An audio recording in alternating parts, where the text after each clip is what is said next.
Para los fanáticos de las películas de artes marciales, Brandon Lee resulta casi tan icónico como su padre Bruce Lee.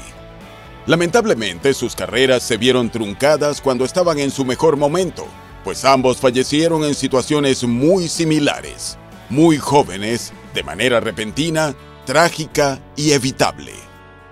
En el video de hoy, te traemos la historia de esta leyenda del Kung Fu y te contaremos con detalle acerca del accidente que acabó con lo que parecía ser una prometedora carrera como actor y del papel que lo convirtió en leyenda.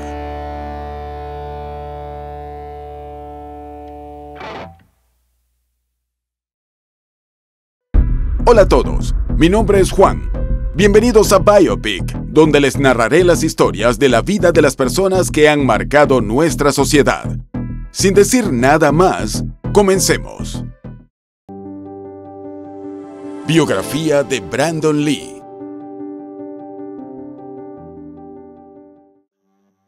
Brandon Bruce Lee nació el 1 de febrero de 1965 en la ciudad de Oakland, en California, Estados Unidos. Según la cultura china de sus ancestros, llegó al mundo justamente el último día del Año del Dragón. Brandon fue hijo de Bruce Lee, el mítico maestro de las artes marciales y actor estadounidense de origen hongkonés, y su esposa, la maestra y escritora estadounidense Linda Claire Emery. Además de Brandon, la pareja tuvo una hija llamada Shannon Emery Lee, quien nació el 19 de abril de 1969. La familia Lee vivía entre Estados Unidos y Hong Kong debido a la profesión de Bruce. Cuando Brandon tenía apenas algunos meses de nacido, Bruce comenzó a filmar una serie de televisión llamada The Green Hornet, el avispón verde en español, y la familia se mudó a Los Ángeles, California. Brandon fue muy unido a su padre, y desde pequeño comenzó a aprender con él algunas técnicas de las artes marciales. Con tan solo 4 años, ya podía realizar patadas laterales y a los 5 era capaz de romper tablas de 3 centímetros de grosor. Las numerosas visitas que hizo durante su niñez a los sets de filmación en los que trabajaba su padre despertaron en Brandon su interés por la actuación. En 1971, la familia se instaló en Hong Kong debido a un proyecto cinematográfico en el que participaba Bruce. Allí, Brandon comenzó sus estudios primarios y aprendió a hablar con fluidez el cantonés. Sin embargo, cuando Brandon tenía tan solo 8 años, una terrible tragedia golpeó a su familia y sacudió su mundo. El 20 de julio de 1973, Bruce Lee falleció debido a un edema cerebral presuntamente causado por una reacción alérgica a un medicamento. Tenía 32 años. Luego de la tragedia, Linda y los niños regresaron a Estados Unidos y se establecieron en Seattle, donde fue sepultado Bruce. Poco tiempo después, se mudaron a California. En entrevistas posteriores, Linda reveló que el repentino deceso de Bruce afectó profundamente al pequeño Brandon, para quien su padre era prácticamente su héroe personal. Por ello, se apartó un tiempo del entrenamiento. Un año después, cuando tenía 9, Brandon retomó las artes marciales y comenzó a estudiar con Dan Inosanto, uno de los discípulos de su padre. También entrenó con Richard Bustillo y con Jeff Aimada, otros aprendices de Bruce. Gracias a esto llegó a dominar el estilo Jeet Kune Do, o el camino del puño interceptor, característico de la recordada estrella del avispón verde. Aunque Brandon tenía pasión por el Kung Fu y era algo que le resultaba casi tan natural como caminar, durante su adolescencia tuvo problemas con su identidad y le resultaba difícil entrenar en las academias que tenían enormes fotografías de su padre en las paredes. Por esto, Brandon decidió dejar el Kung Fu, pero como le apasionaban los deportes, comenzó a incursionar en el fútbol. La adolescencia también significó un período de rebeldía para Brandon, no solo en contra de la herencia cultural de su padre, sino también en el ámbito académico. Brandon, quien había destacado en su niñez debido a su inteligencia, comenzó a tener muchos problemas escolares en sus años de secundaria. En 1983, a tan solo 3 meses de graduarse de la escuela Chadwick, fue expulsado debido a malos comportamientos. Sin embargo, Brandon logró completar los exámenes requeridos y ese mismo año, a los 18, obtuvo su título GED, el cual acredita que tenía los conocimientos correspondientes de la educación secundaria. A pesar de tener una relación compleja con las instituciones académicas, Brandon decidió irse a Boston, Massachusetts, para asistir a la Universidad Emerson, donde se especializó en teatro. Sin embargo, siempre se caracterizó por ser amante de la literatura y un ávido lector. Al año siguiente, Brandon se fue a Nueva York para tomar clases de actuación en el prestigioso Instituto de Teatro y Cine Lee Strasberg. Durante su estancia en la Gran Manzana, Brandon participó en varios montajes, incluida la obra Full Feed Beast, escrita por su amigo John Lee Hancock. En 1985, a los 20 años, Brandon regresó a Los Ángeles y comenzó a trabajar como editor de guiones en la productora de la cual era socio el amigo de la familia, André Morgan. Fue durante este tiempo que el director de casting Lynn Stallmaster logró que Brandon retomara las artes marciales y audicionara para la cinta Kung Fu, la película, producida por la cadena televisiva ABC. Esta producción era una secuela para la serie homónima de los años 70 que fue protagonizada por David Carradine. Durante el rodaje, Brandon reconectó con Jeff Aimada, uno de sus antiguos instructores de Kung Fu, quien estaba trabajando en el departamento de dobles. Según declaraciones del mismo Jeff, no había sido sencillo convencer a Brandon de hacer la película, ya que evitaba a toda costa cualquier relación al género de cine que hacía su padre. Sin embargo, su participación en el film despertó algo dentro de Brandon y puso fin al distanciamiento entre él y su pasión por las artes marciales. Kung Fu, la película, se estrenó en el canal ABC el 1 de febrero de 1986, el día del cumpleaños número 21 de Brandon. Ese mismo año, Brandon hizo su debut en la pantalla grande, protagonizando el thriller de acción Legacy of Rage, Legado de Furia en español, dirigida por el cineasta hongkonés Ronnie Yu. El largometraje había sido rodado en Hong Kong y el idioma original era cantonés. Fue la única producción que Brandon hizo en la tierra donde se crió su padre y en otro idioma diferente al inglés. A pesar de que, según el mismo Ronnie, él y Brandon no se llevaron bien durante el rodaje, el film fue un éxito para la crítica del Festival de Cannes de 1987 y un éxito comercial en Japón. Además, Brandon recibió una nominación a Mejor Actor Nuevo en los premios Hong Kong Film Award de ese año. Cuando surgió la propuesta de hacer una secuela, Brandon la rechazó, ya que quería hacerse un nombre propio por su habilidad como actor y no por ser el hijo de Bruce Lee. No obstante, en 1987, Brandon regresó a la franquicia de Kung Fu con un piloto para una nueva serie llamada Kung Fu: La Siguiente Generación. Este nuevo programa se centraría en el personaje de Brandon y fue transmitido en CBS Summer Playhouse de la cadena televisiva CBS, en la cual la audiencia podía votar si le interesaba el programa. Lastimosamente, el piloto fue un fracaso y la serie no fue seleccionada para una temporada completa. Al año siguiente, Brandon apareció en un episodio de la serie televisiva Ohara, protagonizada por el actor de origen japonés Pat Morita. Esta sería la segunda vez que Brandon cruzara camino con Jeff Aimada en el mundo laboral, ya que Jeff estaba trabajando como coordinador de dobles.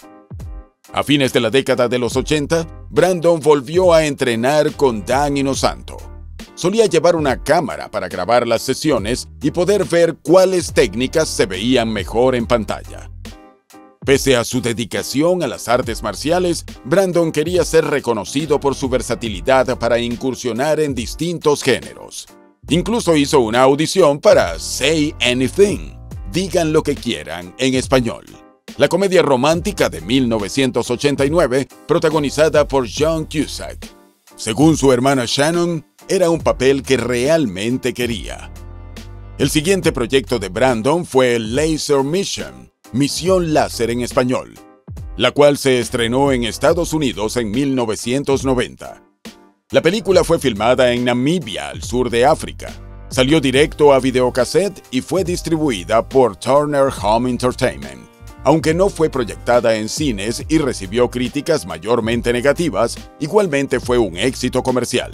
Por esta época, Brandon se reunió con Margaret Loesch, directora ejecutiva de Marvel, y con el mismísimo Stan Lee, creador de Marvel Comics, para discutir la posibilidad de que él le diera vida al superhéroe Shang-Chi, en caso de hacer alguna adaptación del cómic a cine o televisión.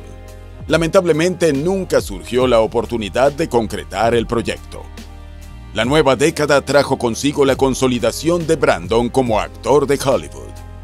Luego de rechazar el papel principal del documental de Universal Pictures Dragón, la historia de Bruce Lee, ya que le resultaba muy extraña la idea de actuar como su padre, Brandon protagonizó la película policial Showdown in Little Tokyo. Little Tokyo, Ataque Frontal en español, junto a Dolph Lundgren. La película se estrenó el 23 de agosto de 1991 y fue el debut oficial de Brandon en el mundo del cine comercial de estudio americano. Aunque inicialmente recibió críticas principalmente negativas y las ganancias en la taquilla no llegaron a cubrir los $8 millones del presupuesto inicial, con el tiempo se convirtió en una película conocida y entretenida dentro del género. A pesar de la recepción algo fría que tuvo la película, la actuación de Brandon logró llamar la atención de varios ejecutivos y fue contactado por 20th Century Fox para participar en una nueva cinta. En agosto de 1992 se estrenó Rapid Fire, Furia de Venganza en español, un thriller de acción dirigido por Dwight H. Little. Durante la producción, Brandon trabajó nuevamente con su amigo y colega Jeff Aimada, quien fue el coordinador de dobles y con quien el artista se encargó de coreografiar las secuencias de lucha. A diferencia de su anterior trabajo, Rapid Fire fue un verdadero éxito taquillero, debutando en el número 3 de películas más populares y recaudando más de $14 millones en Estados Unidos y Canadá. Aunque la mayoría de los críticos no disfrutaron de la película, la actuación de Brandon recibió elogios. En ese momento, en algunas entrevistas, Brandon declaró estar seguro de que su padre se sentiría orgulloso de lo que había logrado. Además de este éxito en su vida laboral, Brandon también había tenido un gran año en el ámbito personal. En octubre de 1992, Brandon se comprometió con su novia, la asistente de producción Eliza Hutton, con quien convivía desde principios de 1991. Durante las promociones de Rapid Fire en Suecia, Brandon conoció al director Richard Holm, quien estaba grabando su película Sex, Lies and Video Violence, Sexo, Mentiras y Video Violencia en español, y le preguntó a Brandon si quería hacer un cameo. La película se filmó entre 1990 y 1993, pero por problemas de postproducción no se estrenó sino hasta el año 2000. Ese mismo año, se anunció que Brandon había firmado un contrato por 3 películas con 20th Century Fox y otra con el estudio independiente Carolco Pictures para múltiples proyectos. Durante el otoño de 1992, Brandon consiguió el papel protagónico en la adaptación del cómic The Crow, El Cuervo en español, que contaba la historia de un músico de rock que es revivido por un cuervo sobrenatural para vengarse de la pandilla que le quitó la vida a él y a su novia. El rodaje comenzó el 1 de febrero de 1993, justo en el cumpleaños número 28 de Brandon. Para el personaje de Eric Draven, tomó clases para perfeccionar su habilidad con la guitarra y se enfocó en decir sus líneas con brevedad y ritmo para dar un efecto amenazador. Además, Brandon convenció a la producción de contratar a Jeff Aimada y así poder participar en la supervisión de las secuencias de acción. Debido a que el personaje de Eric nunca tuvo un entrenamiento formal en artes marciales, Brandon y Jeff coincidieron en que sus movimientos debían ser únicos y particulares. Por lo tanto, agregaron aeróbicos a la coreografía. Brandon también se sometió a una dieta estricta para reducir el tamaño de sus músculos y verse más como una estrella de rock y menos como un héroe de acción, demostrando una vez más su compromiso con el proyecto. El actor iba más allá de lo requerido para garantizar la mejor performance posible. Durante la escena de la resurrección, que se filmó la primera noche de rodaje, Brandon se sumergió en una bañera llena de hielo, a pesar de que era una noche de invierno y se encontraba completamente desnudo, porque aseguraba que la sensación de revivir debía ser similar a la de estar congelado. Según la estilista principal, Michelle Johnson, Brandon se empapaba antes de filmar escenas bajo la lluvia y actuaba en el clima invernal sin camisa. Su dedicación impresionó al equipo. Sin embargo, este proyecto, al que Brandon le dedicó tanta pasión, sería también el que lo llevaría a su prematuro final. El 31 de marzo de 1993, Brandon estaba rodando una escena en la cual su personaje recibía un disparo. Esto era un procedimiento normal en cualquier película de acción, y el mismo Brandon tenía experiencia. Se realizó una primera toma en la cual Brandon hizo explotar la bolsa de sangre falsa que tenía bajo la ropa cuando el supuesto disparo alcanzaba a su personaje. Luego, el equipo se preparó para repetir la escena, ya que es costumbre hacer más de una toma para tener opciones en postproducción. Anteriormente se había filmado un primer plano de una pistola Smith & Wesson modelo 629 de calibre 11 milímetros. Lo normal es que para este tipo de escenas se utilicen cartuchos inertes, que no tienen pólvora ni fulminante, pero por una cuestión de presupuesto, la producción compró cartuchos reales. Los expertos en manejos de armas y equipos de utilería decidieron desmontar ellos mismos las balas y así causar el efecto de explosión sin que el proyectil causara daño. Se logró quitar la pólvora, pero no el fulminante. Sin embargo, tras días de pruebas y filmación, el equipo de utilería mezcló por error los cartuchos manipulados con los originales. Además, confundieron también los cartuchos inertes con los de fogueo, que son cartuchos que tienen todos los elementos como pólvora y fulminante, pero no el proyectil, por lo que no causan un daño real. Este descuido le costaría la vida a Brandon. El fatídico accidente ocurrió cuando Brandon entró en escena y el actor Michael Massey, quien hacía de Fanboy, antagonista de la película, accionó el arma contra él sin saber que había sido anteriormente cargada con cartuchos modificados y que una bala se había quedado atrapada en el cañón. Nadie había revisado el arma antes de comenzar a rodar, y el experto en balística no estaba presente ese día. Además, no se habían respetado las reglas establecidas por el sindicato para este tipo de escenas. El actor debía llevar chaleco antibalas, el arma debía ser supervisada, y la persona que dispara no debía nunca apuntar directamente al cuerpo de su colega. El disparo del cartucho de fogueo hizo que esta bala atrapada saliera con la misma fuerza que un arma cargada con un cartucho de verdad e impactó en el abdomen de Brandon. Brandon cayó al suelo y cuando el equipo de producción se percató que no se levantaba, lo llevaron de inmediato al centro médico New Hanover en Wilmington, en Carolina del Norte. Los doctores estuvieron 5 horas en el quirófano tratando de salvar la vida del actor. Sin embargo, la bala había perforado el estómago y varios órganos vitales. Brandon fue trasladado a la unidad de cuidados intensivos de trauma neuro, donde falleció a la 1:03 de la tarde del 31 de marzo de 1993. Tenía apenas 28 años. El trágico deceso ocurrió faltando un par de semanas para su boda con Eliza, que estaba planificada para el 17 de abril de ese año. La autopsia se realizó en Jacksonville, en Carolina del Norte. Luego, el cuerpo de Brandon fue trasladado a Seattle, donde el 3 de abril se realizó un funeral privado con sus familiares y amigos más cercanos. Brandon fue sepultado junto a su padre en el cementerio Lakeview de Capitol Hill en Seattle, la ciudad natal de su madre. La parcela había sido originalmente reservada por Linda para ella misma, ya que nunca había imaginado que su hijo la necesitaría antes. Al día siguiente, en Los Ángeles, en casa de la actriz Polly Bergen, se realizó un servicio conmemorativo en honor a Brandon, al cual asistieron familiares, amigos y miembros de la industria. Luego de la trágica partida de Brandon, el director Alex Proyas decidió terminar de filmar The Crow, recibiendo el apoyo de la madre y la prometida del fallecido actor.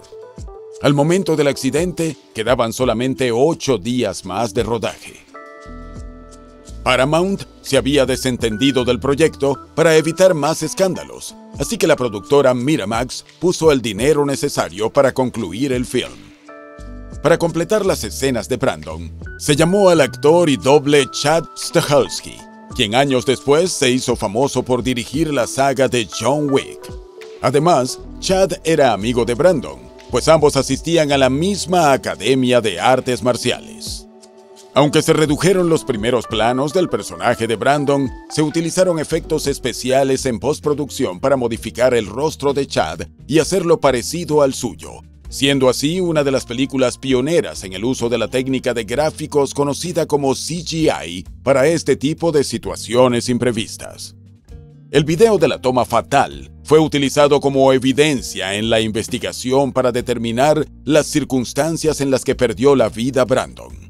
Una vez concluida la investigación, la cual confirmó que el actor falleció por causas accidentales en el rodaje, el director Alex Proyas quemó el metraje. El actor Michael Massey, quien accionó el arma, pasó un año encerrado en su casa luego del accidente, contemplando dejar la actuación. Hasta su deceso en 2016, sostuvo que nunca fue capaz de ver la película. La película biográfica acerca de Bruce Lee se estrenó el 28 de abril de 1993 y fue dedicada a Brandon en los créditos finales con una de las frases más célebres de su padre. La clave para la inmortalidad es, primero, vivir una vida que valga la pena recordar. The Crow se estrenó en 1994, debutando en el puesto número 1 de las películas más taquilleras del año y amasando una ganancia de $94 millones en total. Fue la película más exitosa de la carrera de Brandon y se volvió un clásico de culto. En la línea final de los créditos hay una dedicatoria a Brandon y a Liza, ya que ella fue en gran parte la artífice de los acuerdos que permitieron que se concluyera la filmación. A pesar de que la investigación se hizo pública y que la madre de Brandon demandó a la producción por negligencia, querella que fue resuelta en privado 2 meses después, el público no tardó en comenzar a especular y crear ideas conspirativas alrededor de esta tragedia. Una de las hipótesis más comentadas fue que el deceso de Brandon no había sido accidental, sino que alguien lo había planificado buscando vengarse del actor por algún motivo no establecido. Muchos argumentaron que podía tener relación con la mafia cantonesa. Sin embargo, la conspiración más popular es sin duda la que decía que la familia Lee tenía algún tipo de maldición, ya que tanto Bruce como Brandon habían perdido la vida muy jóvenes y a causa de accidentes que habrían sido fáciles de evitar. Supuestamente, la casa de los Lee estaba construida sobre tierras sagradas. En 1973, un tifón había arrasado con ella, y luego de las reparaciones, Bruce no había podido reemplazar el espejo Feng Shui que protegía de los malos espíritus porque falleció tan solo 2 días después. Además, antes del accidente en el que falleció su protagonista, ya se rumoraba que sobre la película The Crow pesaba un maleficio, pues anteriormente habían ocurrido otros incidentes extraños en el set. El mismo Brandon recibió un corte muy grande luego de una escena en la que rompía una ventana, y un miembro del equipo técnico casi perdió la vida electrocutado el primer día de rodaje. Más allá de los accidentes, la producción también estuvo llena de conflictos entre colegas, trabajadores inconformes y desastres naturales como huracanes que destruyeron varios sets de filmación. Un año después del estreno, en 1995, Brandon fue galardonado póstumamente cuando ganó el premio a Mejor Actor en los premios Fangoria Chainsaw Awards. En el año 2000 se estrenó Sex, Lies and Video Violence, película rodada entre 1990 y 1993, donde Brandon aparece haciendo un cameo. La cinta también fue dedicada al actor en la última línea de los créditos finales. En 2021, Brandon fue incluido en el Salón de la Fama Asiática como un actor e ícono cultural. Ese mismo año, otra negligencia de la industria hollywoodense, como la que le arrebató la vida, se repitió en el set de la película Rust, cuando el actor Alec Baldwin accidentalmente le quitó la vida de un disparo a la directora de fotografía Halyna Hutchins. Su nombre resurgió nuevamente en 2023 al cumplirse 30 años de su trágica y prematura partida, cuando sus seres queridos participaron en especiales y entrevistas en su memoria. Además, se anunció que en 2024 llegará a las pantallas una adaptación de The Crown, dirigida por Rupert Sanders y con Bill Skarsgård en el rol principal. Brandon Lee fue sin duda un digno representante de la herencia cultural que dejó su padre, pero también un actor y artista de las artes marciales que alcanzó su sueño de brillar con luz propia. Tristemente, su estrella se apagó antes de tiempo y en la plenitud de su carrera, pero dejó tras de sí un legado que llenó de honra el apellido Lee.